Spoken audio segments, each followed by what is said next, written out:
තෙරුවන් සරණයි. අද අපේ විශේෂ දවසක් මේ ශාලිකාව තුළට වැඩමවන්නට යෙදුණා. වියට්නාම් බෞද්ධ ස්වාමීන් වහන්සේ නමක් උන්වහන්සේ තික් ඤත් ස්වාමීන් වහන්සේ ලංකාවේ සංචාරයකට පැමිණි මේ මොහොතේ උන්වහන්සේ බොහොමත්ම ආදරයෙන් කරුණාවෙන් වැඩම කළා අපිට තොරතුරු බිඳක් වියට්නාමයේ පිළිබඳව වියට්නාමයේ බෞද්ධ තොරතුරු ටිකක් අපිත් සමග බෙදා ගන්නට මේ ශාලිකාවට වැඩමවන්නට යෙදුණා. උන්වහන්සේ බොහෝම ගෞරවයෙන් අපි පිළිගන්නවා. Good morning. Good morning. Ayubowan. Ayubowan. We are very happy to welcome you to the Haritha TV channel here. This at the Gangarama temple. So I really like to know the purpose of your visit to Sri Lanka this time. We came to Sri Lanka for the second time. And in this second time, we signed MOU with Pali and Buddhist University of Sri Lanka yesterday morning. And again the afternoon, we signed another MOU with Postgraduate Institute of Pali Buddhist Study, Kerala University. By signing MOU with these two Buddhist universities and institutes, we hope that the exchange of education between the two countries in general and between the three institutes in particular will help teachers, lecturers as well as students of both sides can exchange their experience, knowledge, wisdom and the way of approaching the issues humanity facing today, so that we can help each other to overcome and all the difficulties, hardships in life, as well as to develop the educational system of Buddhist studies and Pali in Vietnam. So this is my main purpose. And in this afternoon, I'm invited to be the first Vietnamese recipient of the honorary doctoral degree of literature conferred by the Chancellor of the Buddhist and Pali University of Sri Lanka. Sri Lanka. So by the way, we may visit to important temples of Sri Lanka so that we can understand Theravada Buddhism as well as the important role of spreading Buddhism by Sri Lanka around the world. Okay. And when I hear that information, it's very happy. Thank you for explaining.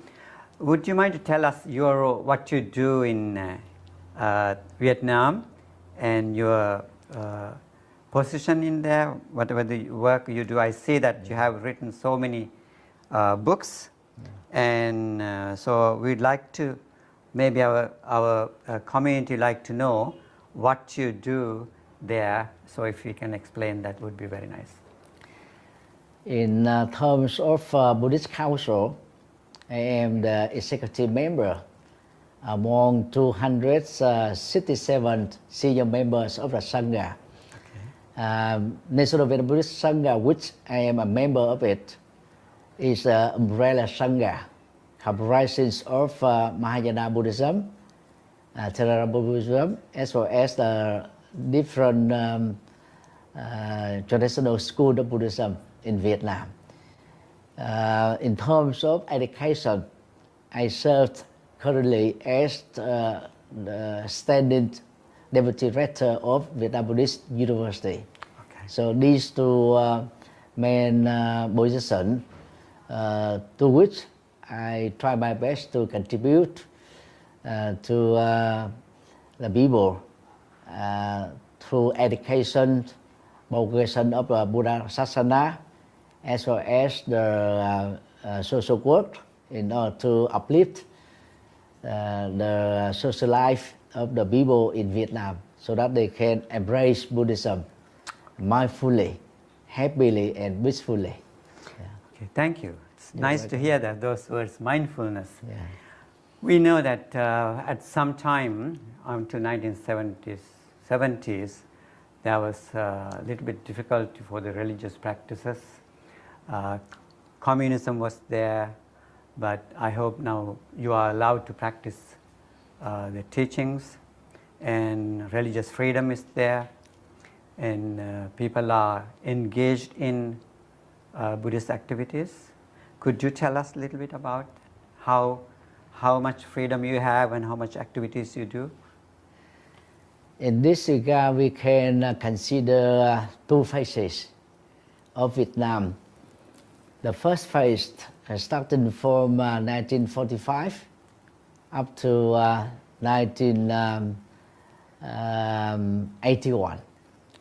A lot of Buddhist temples in North Vietnam facing a lot of difficulties because at that time government of Vietnam did not understand well the values, the philosophy, the practice of Buddhism, which can help people release their suffering, bring in peacefulness and security to society.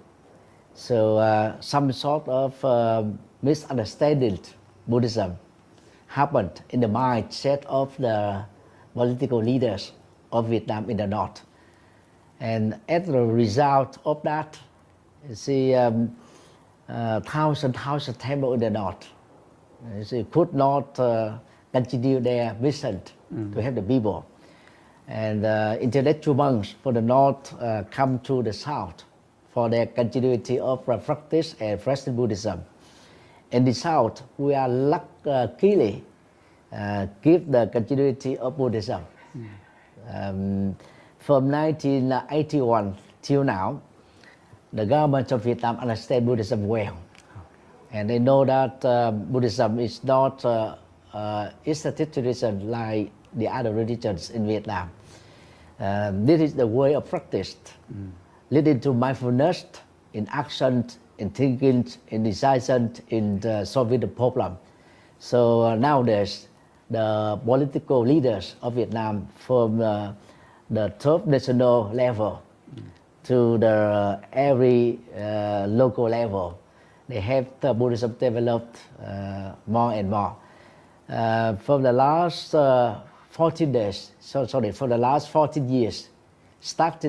the UN Vesak, first time separated in Vietnam in 2008, till now, you see, we have constructed nearly 5,000 new temples. Okay. New temple. Before 2008, in Vietnam there was only 13,500 temples in 63 provinces. Due to the impact and the good influence of UN Vesak in Vietnam for 3 times, 2008, 2014 and 2019, we have the good opportunity to meet the top leader politically, society, understand more about Buddhism, to change their mindset and help Buddhism to develop very fast. And in 2007, in Vietnam, for the monastic members, we have only about 35,000. And now we have 57,000 members. The reason of the monastic members as well as the temples signify that the government of Vietnam for the last 2 decades helped strongly and support strongly Buddhism for the development of Vietnam in general. Okay. So now we have full freedom of religion to practice in every corner of Vietnam. So we are lucky to overcome the difficulties compared to the past. Very nice to hear that, because we in Sri Lankans, they heard about Vietnam War. Yeah. After that, we heard about communism, and those are the problems that you had. And to hear this news, that you have freedom to practice your religion, is something very nice to hear. I think people will be very happy to hear that. Yeah. And we have seen for some time, we have seen the Vietnam War and pieces of all these movies, and I think we may have to educate our community about it, and that would be very helpful for them to understand. You see, Vietnam was a history of war. Yes. And a lot of foreign invaders Yes. tried to control Vietnam for their own benefit, politically and socially. Sure, but we're very happy that, you know, Yes. what you explained about Vesak, Yes, yes. 2018, 2014, And 2008. 8. So I think that would be something nice for you to share with, you know, Sri Lankans, how you are practicing there, how do you celebrate all these, you know, important days of Buddha's life. When you do that, that would be, you know, something nice for people to hear. And also I would like to ask you, how would you, you know, not everybody is rich over there. We have farmers, because we have seen farmers and many farmers during the wartime, what they have done, and how your relationship, how you are helping those people in the village, countryside, people in the countryside, to practice their religion as well as to live their life as doing what they are doing. Out of 18,545 temples in 63 provinces. 3 provinces. Yes, 63 provinces. We do have 2/3 of temples are in countryside of Vietnam. So the practice of Buddhism over there focus on how to uplift the material life of the people. By doing that, people would love Buddhism more and more. And monks and nuns come to the villages to teach the Dhamma in the simple way, and ask them to come to the temple on a Sunday. And for this, we follow the way of teaching Buddhism to Sri Lankan people in Sri Lanka. That is a Sunday Dhamma school. So nowadays, Vietnam follow that pattern of teaching Buddhism to the country tribe people.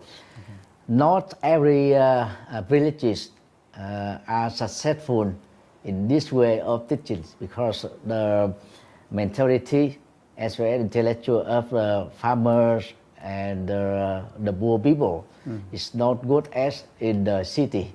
So we ask the younger generation of monks and nuns, after completing their bachelor degree in Buddhist studies, in Pali, in Buddhist philosophy, in Buddhist sociology, they have to come back to their own villages and build temple over there, teaching educate the people. Yeah, to educate the people. Otherwise, Buddhism cannot help the people at large. So by doing that, we also send a lot of missions to the mountain area. And by doing this, people can embrace Buddhism. But compared to the city, more people, you see, understand Buddhism. The intellectual, the politician, the businessmen nowadays practice Buddhism. Since 2005, when Zen Master Thích Nhật Từ first time coming back to Vietnam after 39 years in Israel. You see, the way of his teachings, much people understand Buddhism easily. He used very skillful wordings, language, so that people can understand and practice mindfulness. Yes, I know. Thích Nhật Từ, Venerable Thích Nhật Từ did a good service to the Western world, but when he came to Vietnam, there was a kind of fear in the government. I think they were afraid of him. They were. Because was. of that, he went back to France. And I know that it's a very friendly way that he was presenting it, but somehow some kind of fear, misunderstanding Yes. was there. And do you play the same role as he does, and to bring peace to the educating people, bring harm, bring peace to among the communities and the government? You see, after 39 years resident Buddhism to the Western people, Master Thích Nhật come back to Vietnam in 2005. At that time, I was deputy chairman of the committee, helping him to teach the Dhamma to the Vietnamese society. In order to get that permission for his coming back, there were 10 years of negotiations between the government of Vietnam and the representative of Thích Nhật. The government of Vietnam sent the ambassador of Vietnam in France to Broom Village to converse. And after negotiation, both sides come to agree that in order to make him available in Vietnam, the government have to open the gate for his teachings, including teaching the lecturers, students of the university. That could not be available at the time. So Thích Nhật had done a lot of good, changing to the government. Second request from Thích Nhật is that he can be freely teach the Dhamma talk at the beach, the park, anywhere he like. And the government also agreed with it. And the last request from him, he should freely choose any hotel or any table he would like to stay during his stay in Vietnam. And the government finally has agreed with that. And by having these requests, Master Thích Nhật had covered almost important cities of Vietnam. He teach politicians, he taught businessmen, he taught the ordinary persons, People? and a lot of change has come after Thích Nhật return. So inside Vietnam, for the last 30 years, we witnessed the development of Buddhism. We witnessed the changing of mentality of the political leaders, and that have a lot of development to Buddhism. So we thank for that. I'm very happy to hear that, Yes. because even myself, I did not understand what was going through. And Venerable Thích Nhật, he has written so many books, but out Yes. of them, Miracle of Mindfulness. So very important to all Buddhists. Whoever can read, read them in English, so they can follow that. That is coming from Anapanasati Sutta. He so very nicely, beautifully elaborated that. So therefore, I think what he has done is so nice. And if we could change the mentality, attitudes of the people or the political leaders, that could have been really nice. Very happy, very happy to hear that from you. I also finally I like to ask you, because this Haritha community, Haritha means green. Green go with agriculture. I'm not going to ask you agriculture any questions regarding that, but somehow, Vietnam, the people are mostly farmers are there. Of course, we know that modernity is also there. Yet, we like to share something with our, Haritha community, so green community. So, what can you share from your communities of who are supporting the country by farming and producing that food, which is very important. At some point, what we did not have, you experienced so much of difficulties during that time, and how is that? How you help support those communities, or do you have any role? You see, for the last 4 decades, when Vietnam tried to uplift the material life of the people, the difficulties the government and the people facing is that a lot of people don't understand the importance of environment. So they destroy, cutting the trees for their personal use. The government set applies a lot of law and punished very strongly those who much harmful to environment. And the Sangha in Vietnam tried to engage in this socially by raising the message of love to the people, love to the trees, love to the animals, and we also try to help people plant the trees in the temple, plant the tree in the desert, and in the way people understand the importance of it, and a lot of persons participated in that. And we also ask the people not to use the plastic, as well as the one-time used items, so that we can make the clean environment to help us breathe freely, breathe cleanly, and breathe healthily. So nowadays a lot of monks and nuns engaging in these activities, and we see the increasing of participation of people in society in this regard. But anyhow, in the rural villages, people a little bit slower in adapting with this kind of environmental protection. So I think that within 1 decade or 2, this will be the strong, tendencies of the people, so that we can have more success in this raising the awareness of environment to the society. How do you do that? What are the means that you use for it?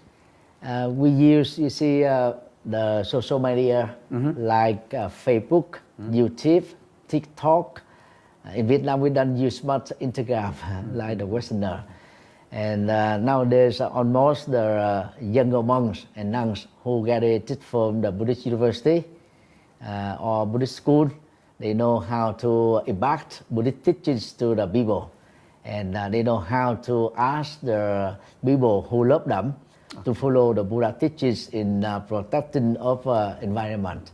So if we do together, at least efforts of 18,545 temples, if do at the same time, I think people would understand and would follow it very successfully. Okay. Yeah. Thank you. And I like to, so now you have traveled twice to Sri Lanka. In your experience, what message would you like to give to Sri Lankan people? My message is that Sri Lankan people are very lucky to embrace the Theravada Buddhism. This is the core, the fundamental, the original teachings of the Buddha. And if we keep practice daily, mindfulness, as well as wisdom, loving kindness, then we can bring happiness to the family and society at large. In Mahayana countries, as the result of the development, you see, one side we embrace original teaching of the Buddha. Another side we, developed to such an extent that sometimes people consider this not teaching of Buddha. And maybe there was the case, misuse of the, expansion of teaching of Buddha. So the quality of practice sometimes become lower. become not up to the standard of expectation of the Buddha. So as the believer of the original teachings of Buddhism, you should go ahead with it and try to ask to help your friends from foreign countries when they come to Sri Lanka to practice Buddhism for their benefit and for their happiness. My second message is that Sri Lanka is the learning center of Buddhism. Sri Lanka at the same time also the president teaching of the Buddha first in Asia in the modern time around the world. A lot of intellectual monks from Sri Lanka contributed a lot of wisdom to the biggest world Buddhist organization like Universal Council, as well as WFP and Buddhist Summit organization. A lot of monks from Sri Lanka settled down in Europe, America, Australia, Canada. The way of their teachings very attractive to the Westerners. So they have the benefit of using English as the important tool help people understand Buddhism.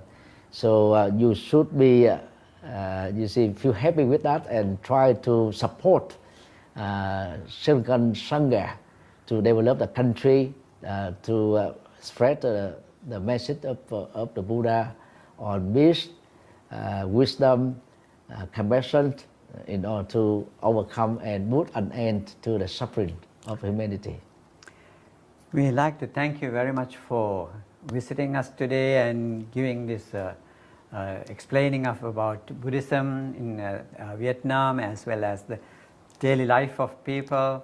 And also we really like to hear that you have interest in learning Pali and trying to go back to original teachings and learn it and educate the people. So we thank you so much for sharing your thoughts and concerns about teachings as well as the life of people. So thank you very much. Before goodbye to you, I would like to introduce that our Sangha, National Buddhist Sangha, a person had assigned me as the general editor of the ongoing Vietnamese Jivitaka translation project. And in Vietnam, we have two traditions. One is Theravada tradition, and the other is Mahayana. Mahayana is the majority. So we have to do the translation from Bali into Vietnamese. And I would like to inform you for your reference that we luckily has translated fully the Jivitaka of Pali into Vietnamese. And for the last 3 years, we already published Sutta Pitaka, and now we are going to publish the Vinaya Pitaka and Abhidhamma Pitaka. So within this year and next year, then the Pali Jivitaka will be complete into Vietnamese in terms of book forms. And for Mahayana Jivitaka, we have 85 volumes in Chinese. So we try within 20 years to complete the translation into Vietnamese. Okay. And at that time, we already cover 1/3 of the project. So we do hope that with the publication of the Pali Jivitaka into Vietnamese, more Mahayana believer understand and try to go back to the original teaching of Buddha as much as possible. And we also do have the intellectual Vietnamese understand Buddhism from the Pali Jivitaka. So we are very much thankful for Sri Lankan Buddhism, because a few decades ago, His Holiness Narada Mahathero came to Vietnam. He has a lot of Dhamma talk to Saigon. Now we call it Ho Chi Minh City. As a result of his, mission, a lot of Saigon people, you see, embrace Buddhism. And he also have the a strong basement in Bà Rịa Vũng Tàu province, which is about 100 kilometers from Saigon. Saigon, yeah. Very big statue of Buddha, according to the Theravada tradition, has been, you see, honored in that province. So we are very much thankful for his mission, so that we have more monks, nuns, and lay people following Theravada Buddhism. Yeah. Yes, I remember 1970s, Venerable Narada there was visiting Vietnam, and I met so many people as disciples of him who was using Pali names. Yes. Paduma, Sonuttara, Mahinda, Hemamala. There are so many Vietnamese people having Pali names. Yes. So I was so impressed to meet with them, and I came to know that they learned from Venerable Narada. So that was something that I forgot. You may surprised to know that in Vietnam nowadays, especially in South Vietnam, there are at least, you see, 500 Theravada temples, which come from tradition of Narada Mahathero. And we do have also about 1,000 Khmer Theravada temples in South Vietnam. 1,000? Khmer Khmer. Theravada temple, which come from Cambodia. Oh, I see. So at present in our Sangha we have 10,000 monks and nuns from Theravada tradition. Oh, okay. And Mahayana cover only 46,000 members. Okay. That means one-fourth percentage of Buddhist monks populations are from Theravada tradition. And that means our Sangha have every Buddhist school to develop. Right. Yeah, very well. So that's very nice information for us as Sri Lankans. So we're very happy to meet with you and get all this, hear this, information for the benefit of our people, for their understanding. Yeah. Of course, we know that Vietnam is doing well nowadays, and we have seen those, Vesak celebrations. We like to have more, communication, connection with you, continue in this, relationship, and bring all the information again and again for the benefit of our people. If possible, I would like to request you kindly help me in requesting for Sangha of Sri Lanka come to Vietnam. Of course, we can. By doing that, we can have the exchange program in the top level. Right. Between Sangha of Vietnam as well as the executive president of our Sangha. We have two levels of Sangha in Vietnam. One is national level, comprising of 267 members. And at the provincial level, we have the Buddhist Sangha in 63 provinces. So when a good project is approved by the national Sangha leaders, then that project will be implemented in every corner of Vietnam.